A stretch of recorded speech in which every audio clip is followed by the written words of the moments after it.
Welcome to Healing and Growing with me, your host, Peter Gold, PhD. Join me and renowned teachers, healers, and practitioners as we explore the realms of healing and growth. If you're seeking a better way in life or just curious about new ways to expand and enrich your life, you have come to the right place. Welcome to Healing and Growing with Peter Gold, PhD.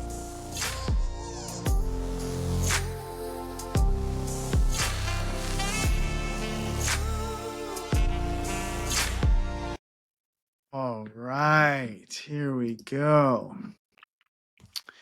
Welcome to Healing and Growing. I am your host, Dr. Peter Gold, and today I'm very pleased to have Ashley Turner here. She is a licensed psychotherapist, yoga and meditation expert, psychedelic therapist, writer, business leader, ordained priestess, mentor, and trainer. Ashley is also the star of 7 best-selling yoga DVDs, co-author of Aroma Yoga, creator of the singularly unique yoga teacher training Yoga Psyche Soul, founder of the Haven Community, which is a hub for yoga, meditation, and holistic mental health, and most recently, creator of Metamorphosis, a course for mastering menopause and midlife. A sought-after yoga speaker, coach, and presenter, Ashley has been featured in publications as wide-ranging from Women's Health to the Washington Post to Yoga Journal and many, many more. Her combination of yoga, psychology, neuroscience, and business makes her truly one of one in the world of holistic thought leaders. Working with clients worldwide, Ashley is known for her charismatic and approachable personality, as you will soon see. She is also a proud toddler mama.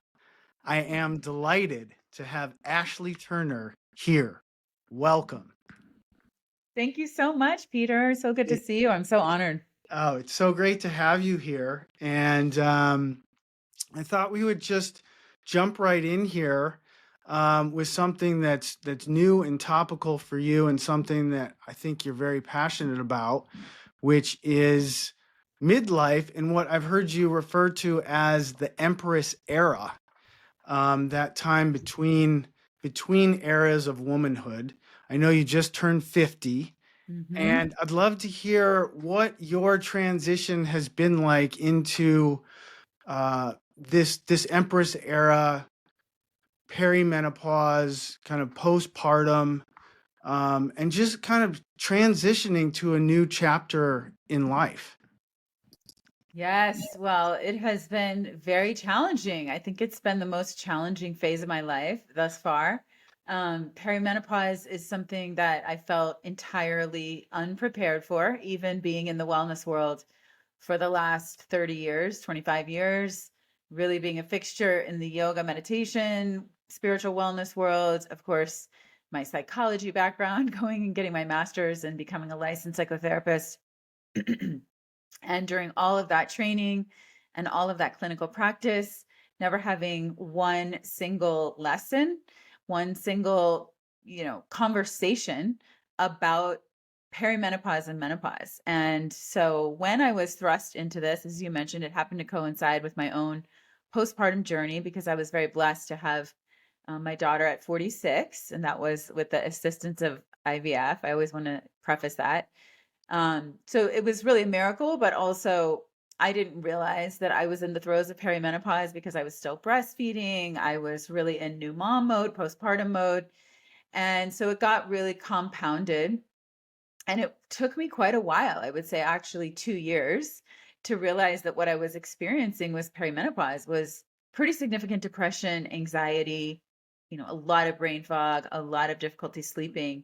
But for me, the biggest impacts were mental health, my own mental health. And being a licensed psychotherapist and realizing that it took me that long to, self-diagnose, and that I was going to all of these amazing medical practitioners, holistic practitioners here in Los Angeles, which is such a hub for like progressive holistic health, whether it was my IVF doctor, my obstetrician, my gynecologist, who, all of these people are, at the top of their fields and very progressive, holistic, and my acupuncturist, body workers, all of these people, no one ever once mentioned perimenopause, and that some of these symptoms were from that.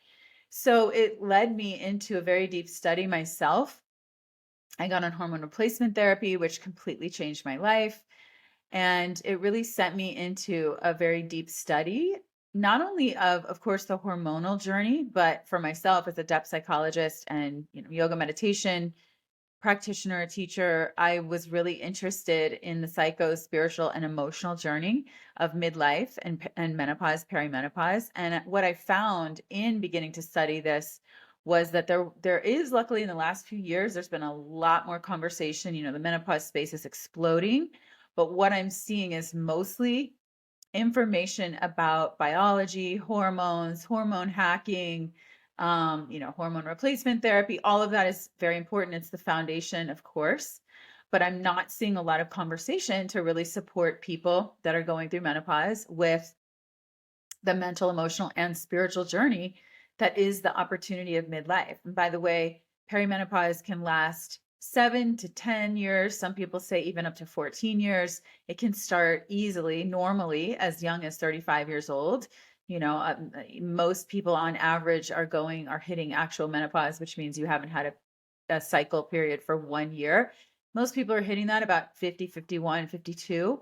But the symptoms start of dropping estrogen is the first phase of perimenopause. The second phase is progesterone. The symptoms can start as young as 35 years old. So I was certainly never prepared at 35. I wasn't prepared at 50. And so I'm really passionate about supporting women in education, but also in a deep resource and a mentorship, as you said, my Metamorphosis program, and a community, really a community to feel I'm not alone, to feel supported, and to do this deeper exploration of psyche. So what has your journey been in this era, as a depth psychologist and doing your own deep work? And we'll get into some of the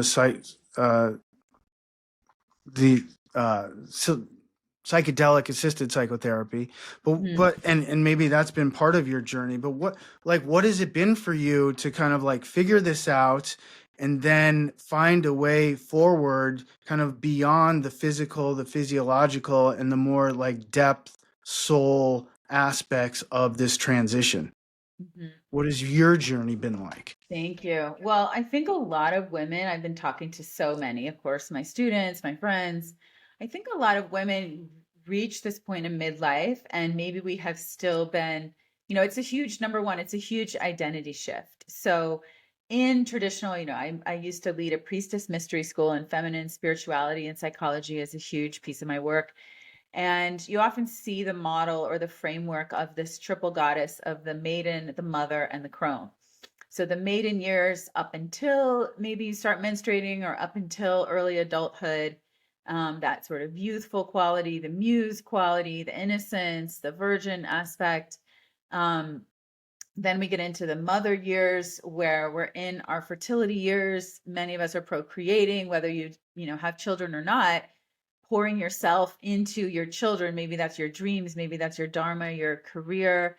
Also, the maiden and mother years are so related to our romantic partnerships. And for women, so much of our identity, and we're conditioned that so much of our identity is in reflection or in relationship to the other, so whether it's a heterosexual relationship with a male or another partner, any sex, striving to attract that, magnetize that, all of the conditioning around romantic partnerships, which is a whole other conversation.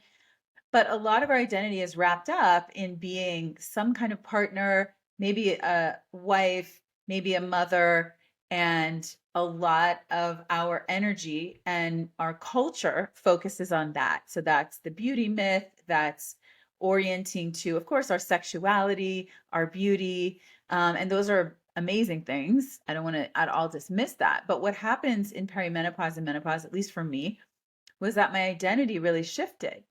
And I've talked to many women that this is the case, and we begin to feel, the energy starts to recycle inward when you're not. I mean, you can think of it metaphorically as bleeding or menstruation, giving birth is like this external relationship to the outer world.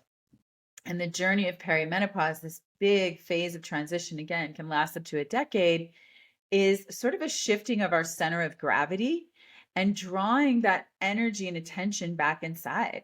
And for many of us, again, due to our cultural conditioning, we may have placed, it's very common, it's a shadow of the feminine, that we have been overgiving to other people in our lives, whether it's our partners, our families, our careers, our friends, our parents, our, children.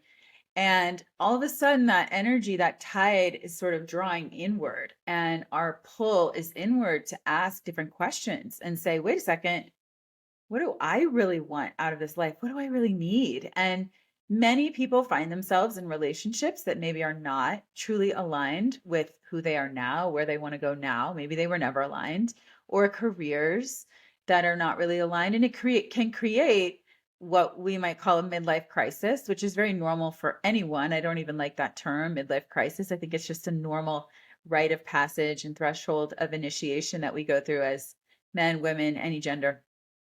But for me, your question was, what's my journey been? It really has been, it really has been a deep phase of questioning and really needing to slow down and ask different questions and sit with different questions. We don't answer these big questions in our life right away. Usually it takes quite a while to alchemize and sit with these things. And it's hard to give ourselves the space in our fast-paced technological modern culture to really do that deeper alchemy, inner work, shadow work, especially if we still have a lot of responsibilities, whether it's career, family. So that was a huge piece of it, combined with the shift in hormones, particularly for me, a drop in testosterone. I really felt, I never understood or even really contemplated the relationship between hormones and mental health and the actual type of thoughts that I'm thinking and how they're being impacted by the levels of my hormones. I was really lucky. I, always had, I think, normal hormones, regular periods, etc. So that natural rhythm throughout the month. But when I felt my testosterone drop, I mean, I didn't feel my testosterone drop. I felt some of the symptoms of that, which is a loss of agency, a real loss of confidence, a feeling of general overwhelm and not feeling nearly as resilient, or my capacity just seemed to drop. It was like the bottom dropped out and I didn't recognize myself. Also, then the loss of estrogen is, brain fog. I'm feeling like my brain just wasn't working the way it used to. I finally said to my partner, like, you don't understand.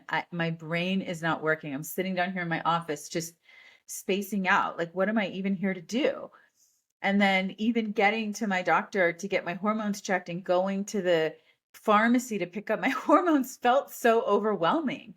And I've never had that experience before. And so I started to understand the impact of real mental health issues and the correlation that with hormones, and all of that combined with this big shift in identity and really needing to press pause, to minimize all of my commitments, to slow down and tend to my health, mental, physical, spiritual, in a way that I'd never had to, even during pregnancy and postpartum. So it's been a huge learning curve. And it's, again, really ignited my passion to support women's health and people going through menopause, not just those that identify as female, but anyone. And to explore and give more resources for this, depth, psychological, spiritual reorientation. I saw that, part of the curriculum of Metamorphosis, your new course, is the internalized ageism that Yes. and the ageism just in general of our culture.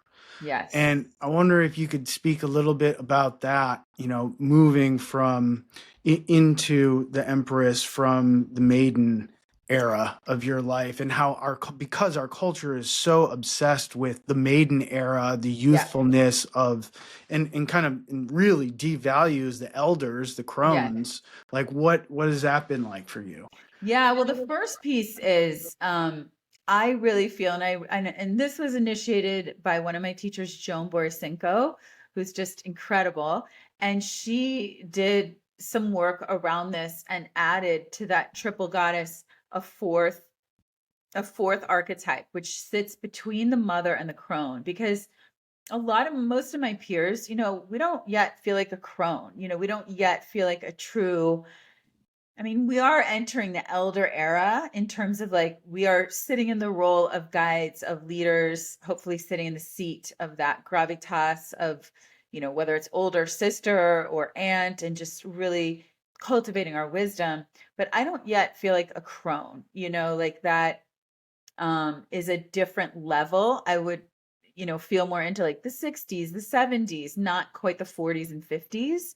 And so I think we need another archetype for the 40s and 50s where we really are resting in this sort of queendom. I'm using the term Empress. I haven't quite landed on like the term. Joan Borisenko calls this archetype the guardian, where we begin to shift away from just our selfish desires, our sort of householder desires, building our home, our family, our wealth.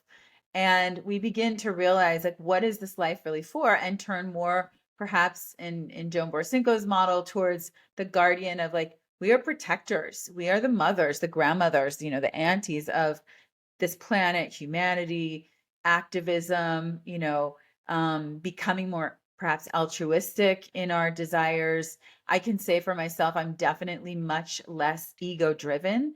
And that just sort of fell away naturally. And it's not like I don't have an ego consciousness, but I used to be really focused on how I was going to be perceived, how I was going to be seen, building up, being, whether it's accolades or accomplishments, and really being driven by my ego. And I don't think that's wrong. I think, as one of my teachers, Rod Stryker, says, spirit uses the ego to propel, our dharma in the world. And so that's a powerful vehicle. But that drive has really lessened for me. And I'm not as interested in, vanity metrics or whatever it might be. I'm really interested in what feels aligned with my soul and what feels truly aligned with my vision. And I can feel that shift in the archetype. Again, less of that external validation and external mirroring, and really more focused on the internal expression of what wants to come through. It's a maturation process. Mhm. So that's the first thing, I think, is opening this fourth sort of layer archetype. And what I would say to that in relationship to ageism is that we don't really have models in our culture of healthy, empowered, vibrant, sexy, on fire women that are like, this is what it looks like to be in our 50s, 60s. Like, we don't have to try to look like we're 25 or 35 or 40, and be afraid of that. Who are the women that are really embracing? I mean, you see all the time with celebrities just getting, it makes the news that they're not getting Botox. I mean, what the fuck is that? That's crazy. Yeah. They're literally making news because they're choosing to not get Botox or Mhm. not dye their hair, Yeah. So to really grok the level of prejudice and ageism that that is just embedded in our culture. Mhm. And so I think it's really important for us as women, and I know for myself, because part of what was contributing to my depression was, wow, on top of all of this, hormonal chaos, mental, emotional instability, I'm having more gray hair than ever. I'm getting wrinkles. I'm not able to lose this 10, 15 pounds, despite trying and doing everything I used to. And that's a whole other side of perimenopause. And really, we have to shift a lot of our lifestyles because what worked before just doesn't work anymore. But um, it was depressing. And I really had to come face to face with my own ageism. And, luckily I have a partner who's very supportive, but to realize, like, wow, I am not perceived as youthful in the culture. And when you are someone like most female, most people probably are, but definitely women.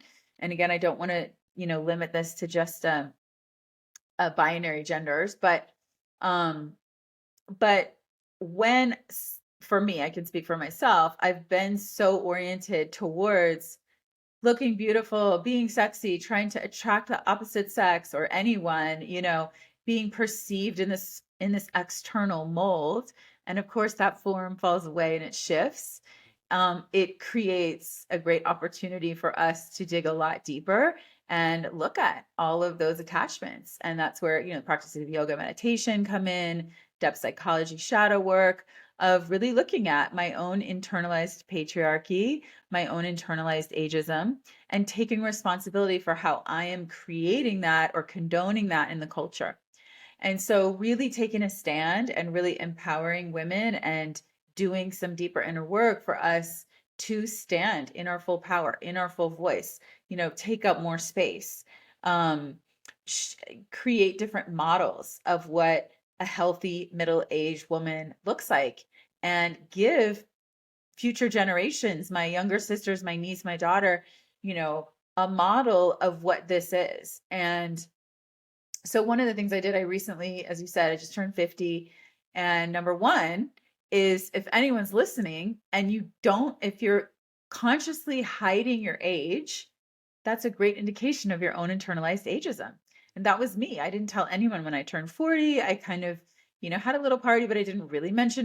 Certainly didn't announce on social media. I didn't really want people to know I was in my 40s.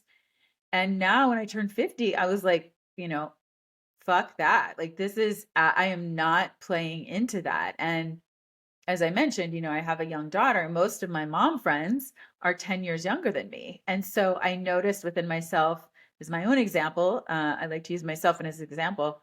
My own ageism was, I didn't want any of these moms to know that I was turning 50. They're like in their late 30s, maybe they're in their early 40s, and they didn't really know how old I was. And so I was consciously hiding it or not talking about it, or omitting details that might reveal, my age.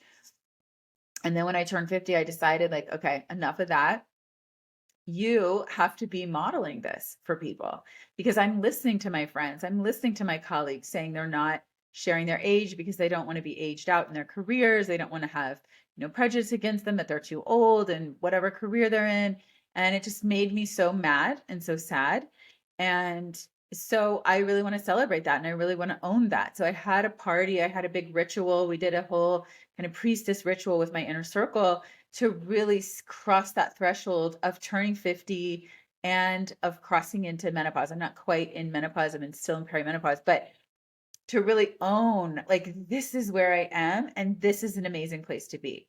We need to create positive models of aging for all genders, all people, but certainly for women, and really recondition our entire culture around this and ourselves.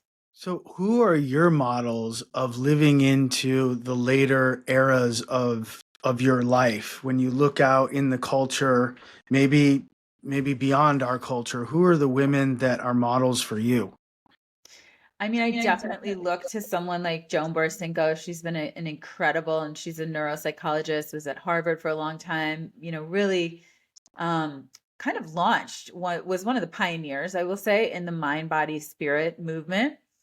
And she's probably almost 70 now, but really going through those years of 50s, 60s, 70s with so much vibrancy and grace and contribution. Um, Oprah Winfrey, of course, is a great example. I think, my dear friend Sean Korn, she's the one she's an incredible yoga teacher. She had a big ritual and gathering for her 50th. And that was several years ago. And that was what inspired me to do this myself.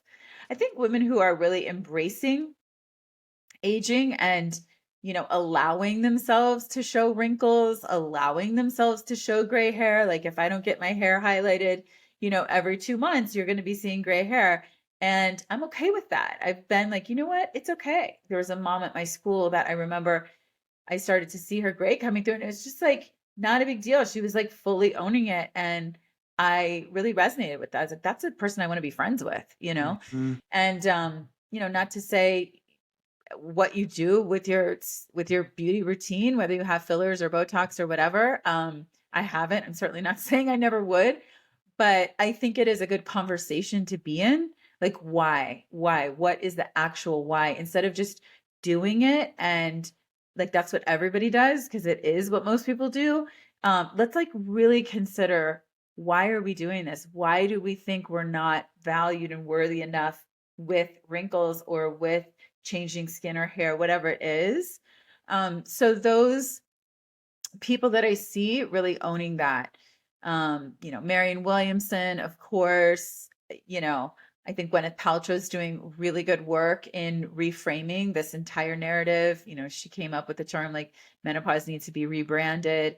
Anyone that is really holding the space and claiming, you know, this midlife as very important and vibrant. Dr. Sarah Gottfried, good friend of mine, like incredible pioneer in this work. So many, so many.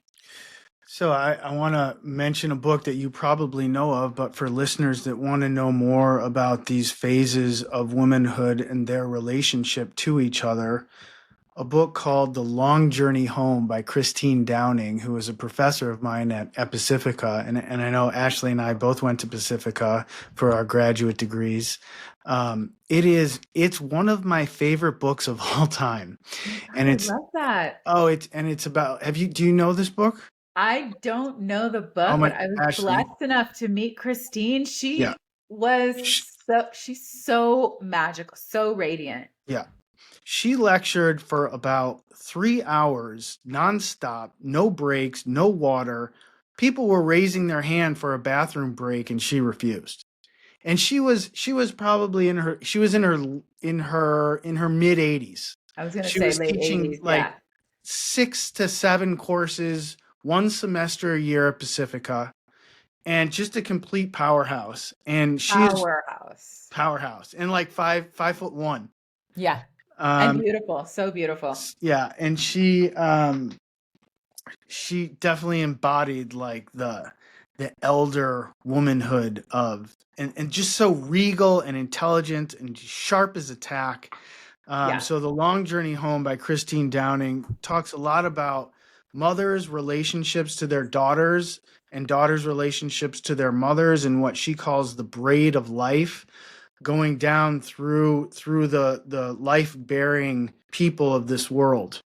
And and it's a collection of essays by therapists and intellectuals talking about their relationship through the Demeter Persephone myth. It's all through the Demeter Persephone myth. Their relationship to their daughters, to their mothers, and what's that like. So highly recommend that resource. Yeah. But That's anything by Christine. Dr. Christine Downing is amazing. um, but just to drill down one more question on this topic, and then we can move on. Like, how has your yoga practice changed as a result of giving birth and entering this new era? Your asana Yeah. practice. I mean, I've definitely slowed down, of course. I mean, I still love, and I just taught this morning, you know, a great strong vinyasa flow. I really do love that. Um, I I haven't been in as strenuous a practice and like getting into really deep back bends and really, but I do crave that, and I'm hoping that I return to that to some degree. It's definitely slowed down, of course, becoming a mother, you know, timing is a thing, and but just doing what I can, giving myself permission to do what I can. What I do notice, in fact, I was just doing my own personal psychedelic therapy work this weekend with my teacher. And of course, as it always does, it comes up in any kind of vision quest that I'm in, how I need to do more yoga and I need to sit in meditation more consistently, because that, you know, those are two of the tools, and I would say two of the most important tools for me that really help me stay grounded in the energy of who I am and kind of coalesce all these disparate parts of myself that can get so frantic out there, again, in this overly complex, demanding external world. I really need to hone in and pull these different parts of me together and just sit and bring myself into alignment. Mhm.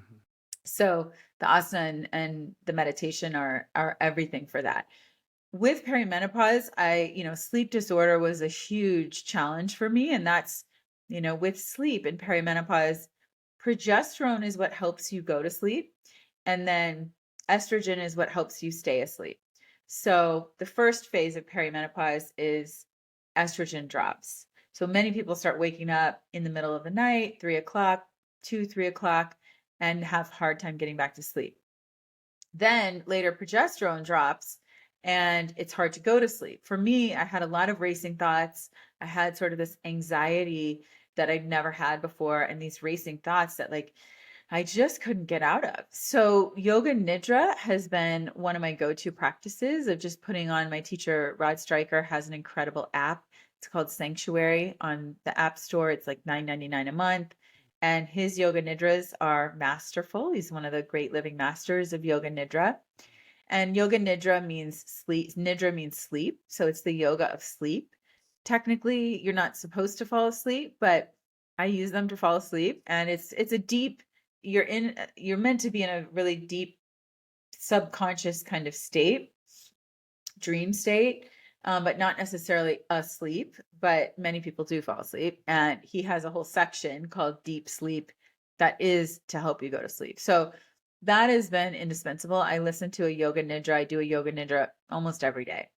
And then, the other piece of that is that I've really had to amp up my fitness and weightlifting, which is really important for anyone in midlife, but definitely women or people with wombs, because the estrogen dropping really affects our bone density, our ability to, testosterone dropping, our ability to retain muscle. So it's very important to lift heavy weights. And that's what I've been trying to get up every morning and do. Get up every morning and meditate, then do weight training, then get my daughter up. So it's an early morning, but that's what I'm finding is the best rhythm. I want to go back to because I saw a post that you recently made about your recent retreat, and I just want to hear a little bit more about how that impacts your self care and the necessity of that, and what is that deep retreat like? It sounded like you were with a very great new teacher that you just found. So could you share a little bit about that? Yeah, I feel very blessed. I've been working with my teacher for 3.5 years. I found him about 4 years ago and have been hearing about him for many, many years. And he's my teacher in psychedelic assisted therapy. And psychedelics have always been a huge part of my own journey, all the way back to when I started yoga, 1998, 97, 98. I was immediately introduced to Ram Dass. And Ram Dass, of course, was um, at Harvard with Timothy Leary, and they were doing a lot of research studies on psychedelics at the time, psilocybin, LSD. I'm not sure about MDMA, but definitely at least psilocybin and LSD, and I think mescaline. And he was a psychology student and I think professor at Harvard, and then doing these studies with Timothy Leary. Then they were eventually kicked out of Harvard, and he went to India and found his guru and has really woven together, psychedelics, yoga meditation, and Western psychology. And so Ram Dass is my root teacher, and for me, he's my lineage. And so when I found yoga, I also found psychedelics, and I was working with psilocybin mostly at the time. Couple, a little bit of MDMA, a little bit of LSD here and there. And it really was a profound, this is way back in my 20s, it was a profound opening of the third eye. So any kind of psychotropic is a food for the third eye center, which is our sixth chakra, which is our way of perceiving our consciousness, the seat of our consciousness. And so psychedelics can help to open different doorways of perception in our mind and in our consciousness that, maybe they can be open in certain ways in other practices, yoga, meditation, breath work, of course, um, different arts, making love, all kinds of things can help us have this sort of unitive experience. But I definitely have found that psychedelics for me, and it's not for everyone, but for me, was a complete shapeshifter in my worldview, in my sense of self, in my orientation to the world, and realizing that there's a whole other thing going on, a holographic universe. We are part of this non-dual, really, non-dual world, and yet we're living in this duality. And so, how do we make sense of that and kind of play both sides at the same time, a spiritual world and a human 3D world, 3D and 5D? And then I found ayahuasca, and ayahuasca has been a big part of my journey for the last 16 years.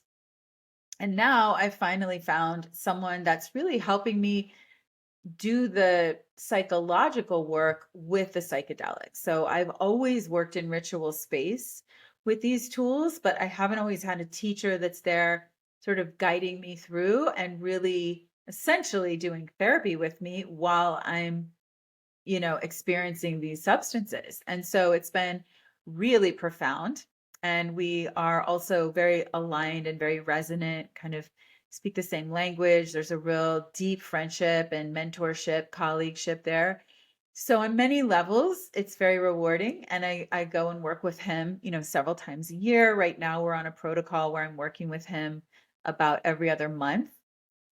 And that's a really nice rhythm to have a real consistent practice of exploring my consciousness and being able to go deeper and deeper and sort of peel back the layers when you have that consistency.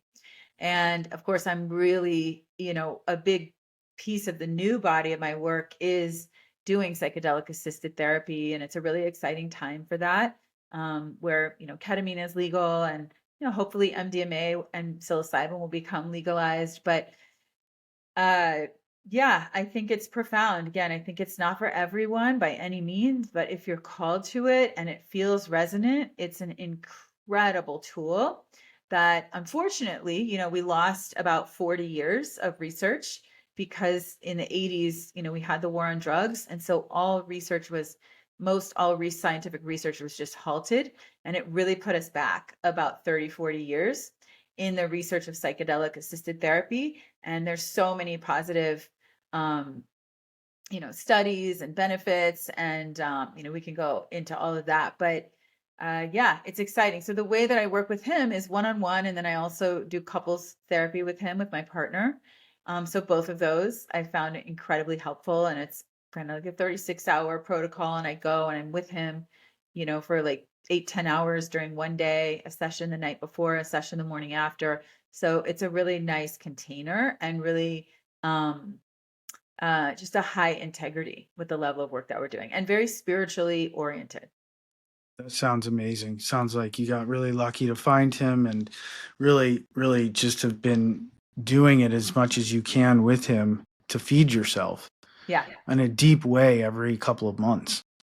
Yeah, and you know how it is as a professional, as a clinician, it's like we're doing our work for ourselves and really to hopefully heal and evolve our own consciousness.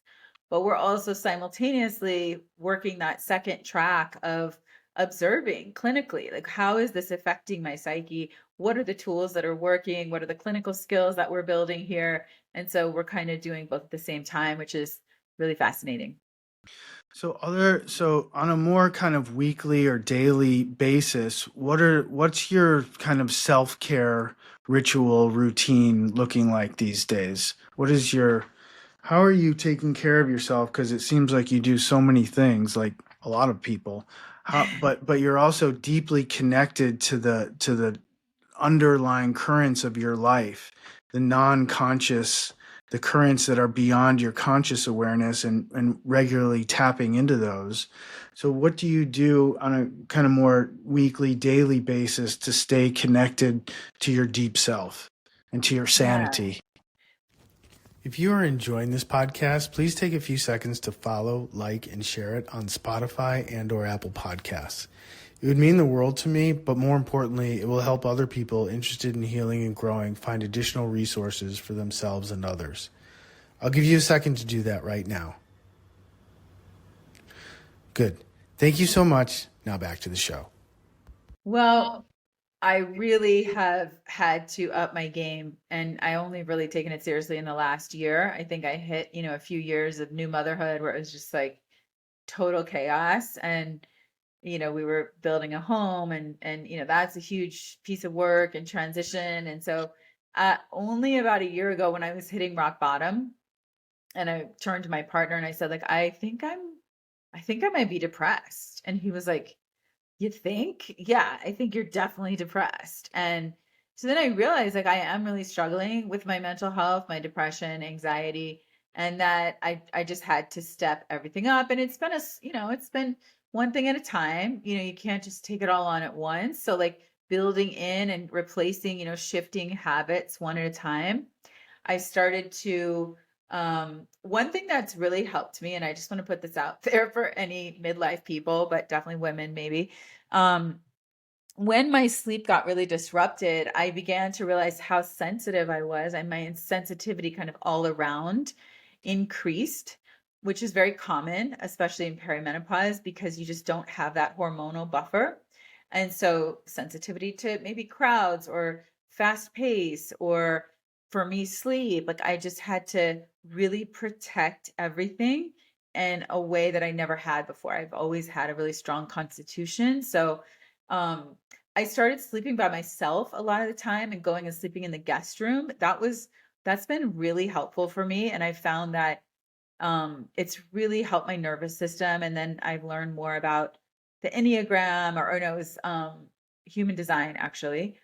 And one of my colleagues was saying that as a manifesting generator, which I am, it's we really need to sleep alone to recharge our energetic field. And when she said that, that really landed for me, because once I started sleeping alone, and I don't sleep by myself every night because I'd still like to sleep with my partner, but most nights I would say I prefer to sleep by myself, and it I sleep much better, and my nervous system can just really completely relax. So protecting my sleep, it was sort of number one.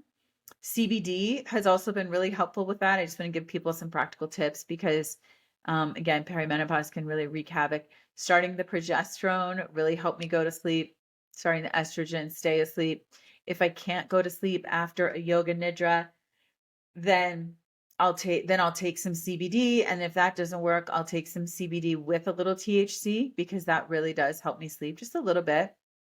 I've been doing an infrared mask. There's an infrared mask that you put on, and I've been doing that for like 10 or 15 minutes. Again, just like calming the nervous system, reducing inflammation.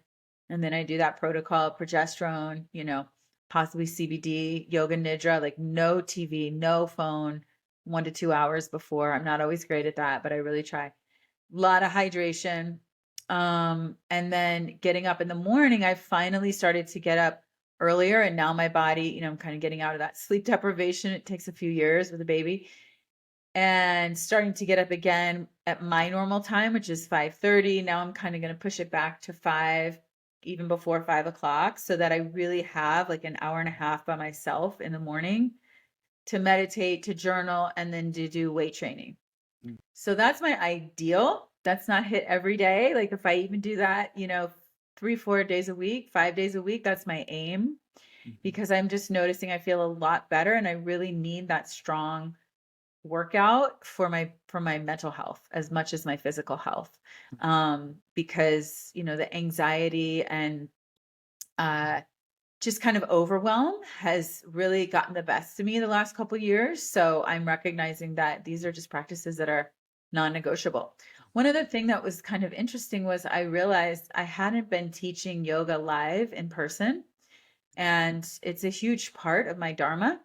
I've been teaching online. I have my training, my membership, but about a year ago I realized, like, I need to be teaching live in person. It's like doing therapy. Like I actually got really called back away. I still have my online programs, but I really have been called back to working more intimately with people, both teaching yoga in person, doing a live retreat or a couple live retreats a year, and then doing some personal therapy with people in person. That is, I really had to put that back into my calendar, because those things really feed me. They fuel me. And again, we're in this sort of modern technological world and we're taught as like online entrepreneurs, so do everything to scale, do as little as you can, put it all on autopilot. And to me, that really started starving my Shakti. And I realized it was contributing to my depression. And I needed to be live in person, like playing my instrument with other people and the feedback loop in the room. And that powerful, beautiful magic that happens when we're in the room with people live in person. And so that's been a big shift, a way that this has shifted my career, but really around self-care and alignment with my truth. You've talked so much about, you know, traumas, difficulties, challenges that have come up, and then the results of what you've done with those difficult times.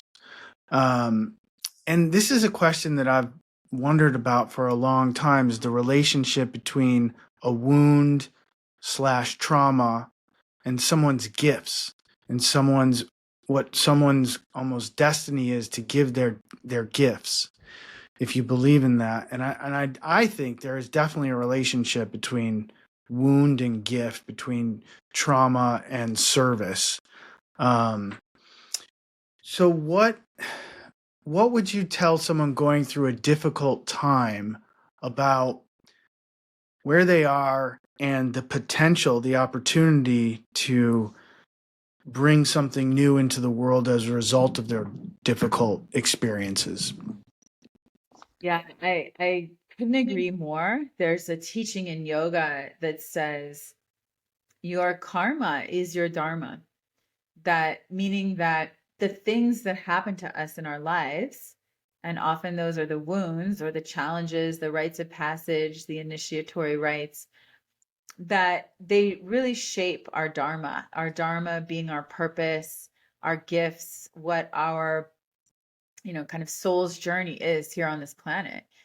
And many, many people, you know, talk about how their art or their craft or their gift, their career has been shaped by their trauma, how they might be passionate about a certain topic or working with a certain population because they can relate to that. And also, no one can speak to or teach something authentically in an embodied way unless they've actually lived it. And so it doesn't mean you have to always, just because you had, a divorce or maybe sexual trauma in your history, that needs to become your career. But often it's the case that people are drawn to a type of work that's in service to that, or at least using the gifts that they've built because of that. Yeah. And I can say for myself, that's been my experience with perimenopause. It became a calling. Mm. I saw a hole in the marketplace. I saw that there was a deep need. I wasn't seeing where am I going to go? Essentially, I'm creating the mentorship that I wanted to have. Like, where are the elders where's my older sister that can help walk me through this? Because I don't understand what's going on. I can't really talk to my friends about it. A lot of my mom friends are younger, or people or other friends of mine aren't interested in that psycho-spiritual journey, but like I really want to be held and contained and guided through this journey. And so I do think it's important to wait until you're out of the weeds. You're not like in the wound living it, like you're not in the middle of a divorce. You're on the other side of it. And that meaning you're not triggered by it, right? And that you can glean some wisdom and give back from that place. But again, no one can speak from such an embodied place of where you're really teaching by transmission because you've lived it. That is the most powerful teaching and the most powerful teacher.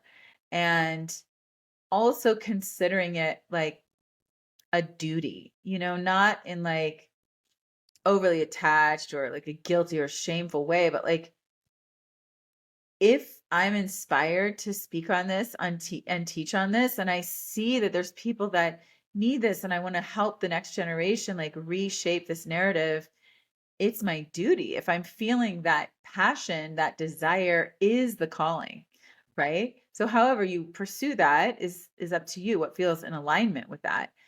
But I do think that there's a very clear distinction in our psyche. And also that healing, the key of what you're saying is the option to make meaning of what we've gone through. And personally, I think that my perimenopause journey has been more challenging because it was on the heels of postpartum, and I had my daughter at 46. And so everything got really compressed, and sort of I wasn't prepared or awake to what was going on.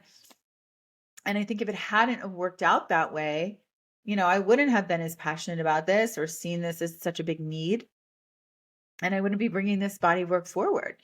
Wait, Um, go ahead. and then the other piece of, really doubling down on being a voice and an advocate for women in midlife with psychedelic therapy, because what I'm seeing is not only the need for that personal psycho-spiritual work, but if you haven't done this deeper, and it's exactly what has happened to me, the deeper layers of work that I haven't done are coming to the surface, and there's no denying them anymore. You do not have the bandwidth, you do not have the option to just tolerate it or, sweep it a little bit under the rug because you're kind of looking at it, but you're not really dealing with it.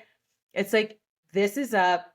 I have to really address this. It's exactly what I was working with my teacher on yesterday. And if I don't, this is my life. He keeps saying to me, like, you're 50. Like, how long are you going to, it's time to adult right now. 50 is a good time to adult. And so I would just share that with midlife people that if you haven't, whatever layers of work that have not totally been tended to, they're going to rise to the surface. It's part of the reason why there's so many divorces at this time. And I don't think that's a bad thing. I think it's just a reckoning. But yeah, I would encourage people to find the support they need going through whatever their rite of passage is. Don't hurry that, but be curious about how you could use it in service to help others. You said something a minute ago. You said you have the option to make meaning. Can you say more about that? Yeah, one of the primal stages of healing, and my colleague David Kessler is one of the foremost experts on grief. And he just wrote a book. Many people may be familiar with Elizabeth Kubler-Ross's 5 Stages of Grieving. And he wrote that there's actually a 6th stage. And that final stage after acceptance is making meaning. And really, we know in depth psychology, like one of the biggest attributes to our ability to alchemize and integrate anything that we've gone through, especially something challenging, a wound, a grief, a trauma, is to make meaning of it and understand how, reframe it essentially, that it's not bad, it wasn't wrong, it is an opportunity to help shape us, help shape our soul, our soul's journey here. So what is the meaning that's coming out of this? And for me, like, what is the meaning of going through what has been a incredibly challenging, essentially a dark night of the soul for me the last couple of years?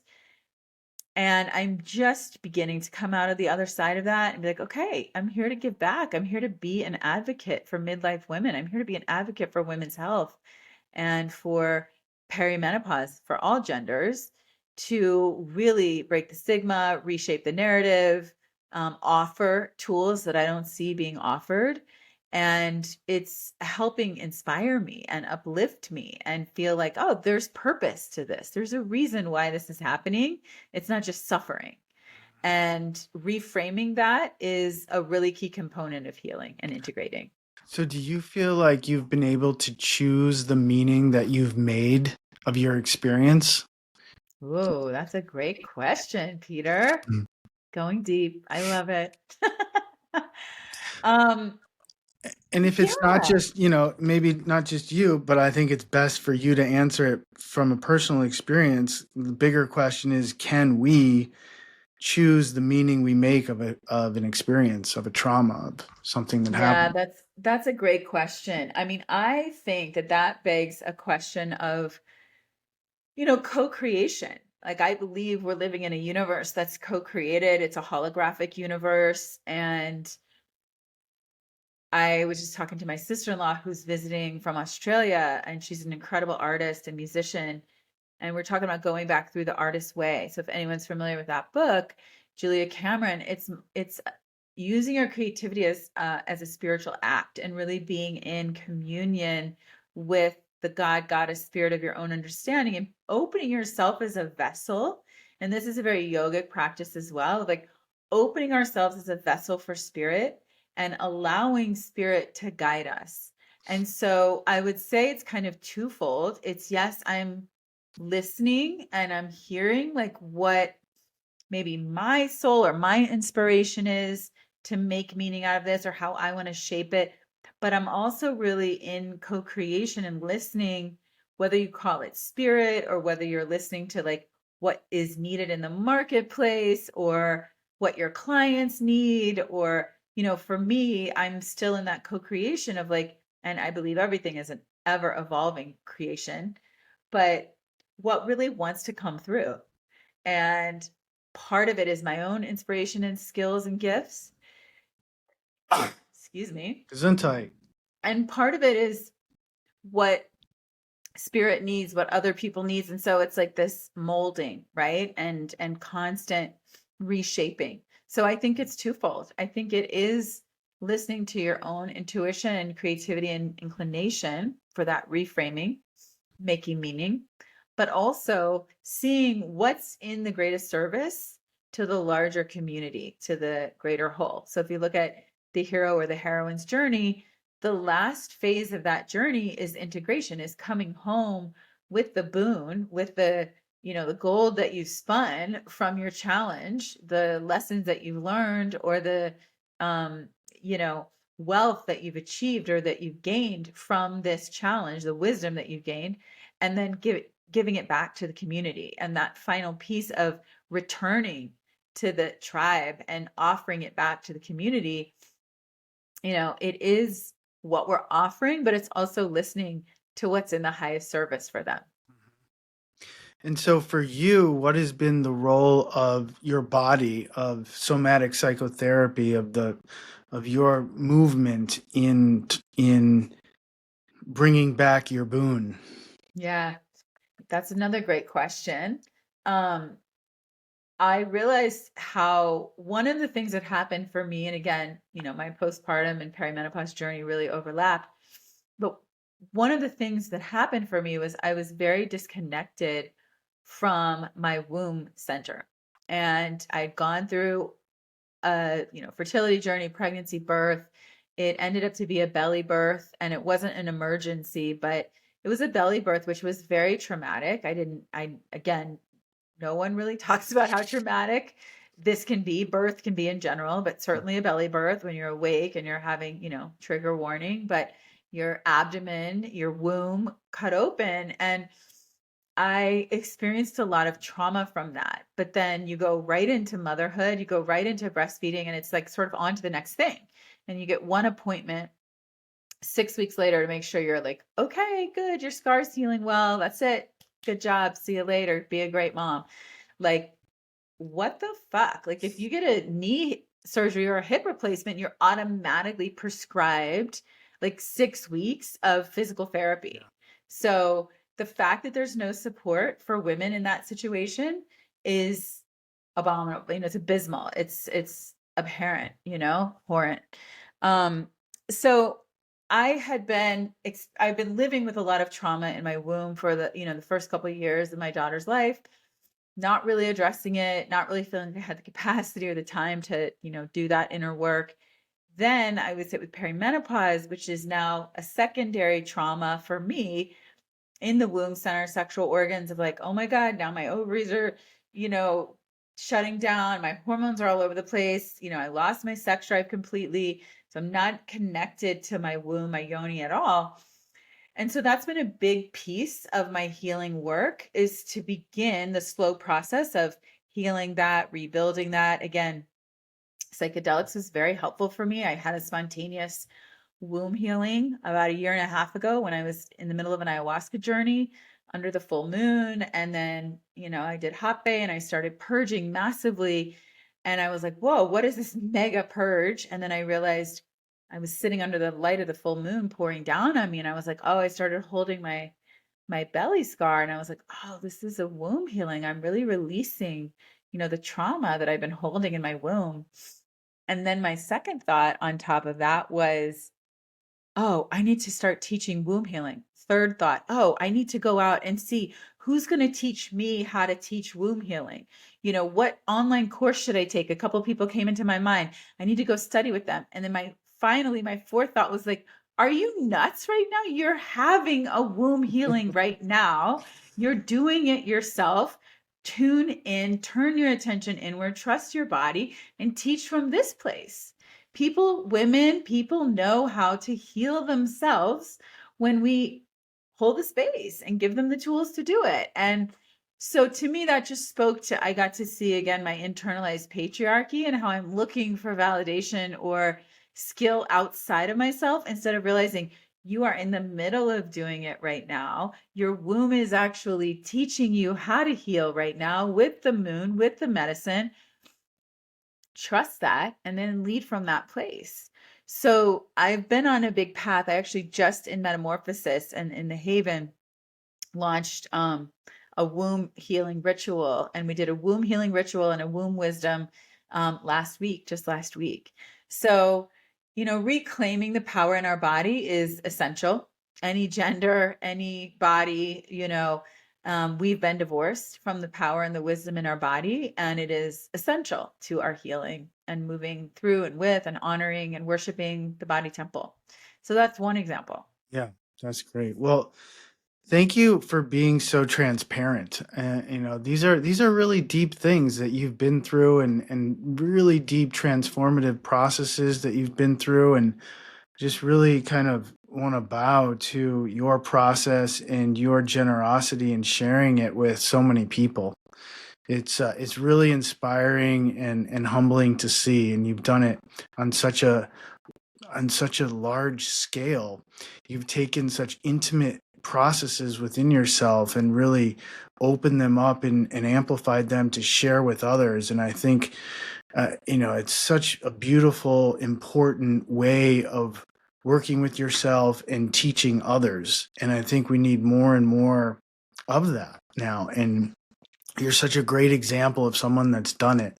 So I really just want to honor that within you, and celebrate it, because it's just, it's beyond beautiful. It's like really a powerful thing to do, and we can all do it. But I think we all need examples, and you're such a living example of it. It's amazing. So thank you for that, Ashley. Thank you Um, so much. Thank you for seeing that. I appreciate it. It's just, again, it just feels like, let's make use of these experiences. Not that everybody needs to share like this, but I do think it's helpful to what one of my students says, shatter the shame, shatter the shame complex. I mean, every person that has a womb is going to go through menopause. Every person that has a womb may not even have a period. They may not have, they may not go through pregnancy or fertility challenges or breastfeeding or whatever, but every person will experience menopause and the shift in hormones. And so it's essential. That's one example, but it's just helpful to share these stories so we feel not so alone, yeah. and we can see the beauty and the meaning in them, even through the incredible challenges. Yeah. Yeah. And the community around it, I mean, living in such an individualistic culture. And so to provide community around these things, which humans have always had, this is an anomaly, this period that we're living in. It's Yes. very strange. I mean, Yes. that's the point of what culture was, is to have community around the stages of life and the transitions between them. So, you're bringing that back, I think, in a very important way. If someone, is like found this podcast and is like, holy cow, this is amazing, like I don't have any experience with any of this stuff, and I feel alone, like this woman is like a superhero, like what would you say, like what would you say is like the first step towards helping and loving oneself? I think find the practices that work for you. yoga, meditation, psychedelics, whatever it might be. It's not for everyone. Maybe it's prayer, maybe it's church, maybe it's, art, journaling. But do seek and find the things that are helping to open you and bring you closer to your heart, bring you closer to your soul. Soul is a big word in my work. I do think that the body is essential. So find some embodiment practices that are continuing to help move the energy through, move emotion through the body. Again, maybe that's dance, running, hiking, maybe it's yoga, but find the things that really work for your constitution. And I do think it's powerful to find a teacher or find a mentor, a guide, a therapist.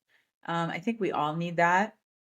And so again, that can be as simple as just start praying, just start asking. I really have been asking for many years for like my teacher. And, luckily I found him, and I have many teachers, but he's really present for me right now. And it can take time.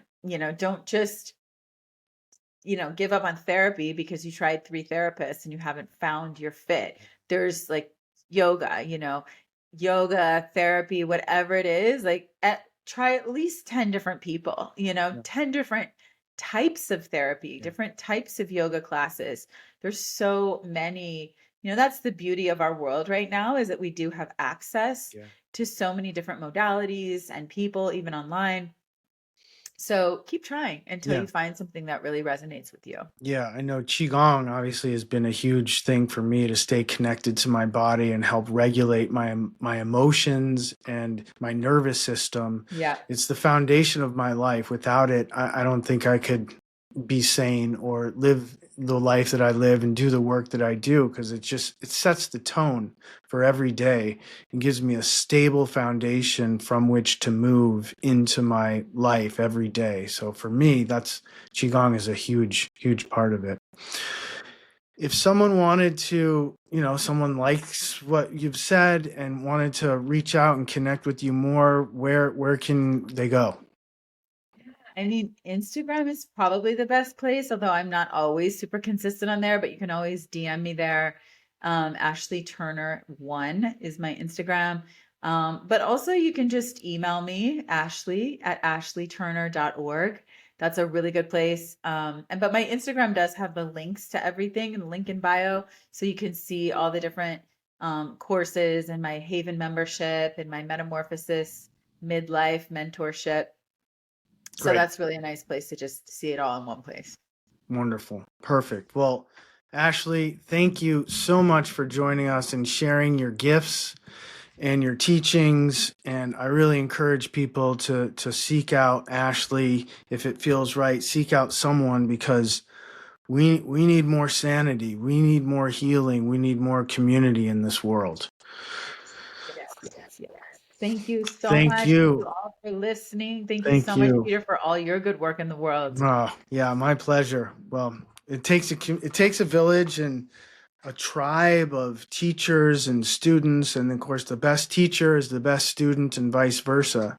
And again, you really demonstrate that you're listening to the greater teachings of spirit and then teaching those to others.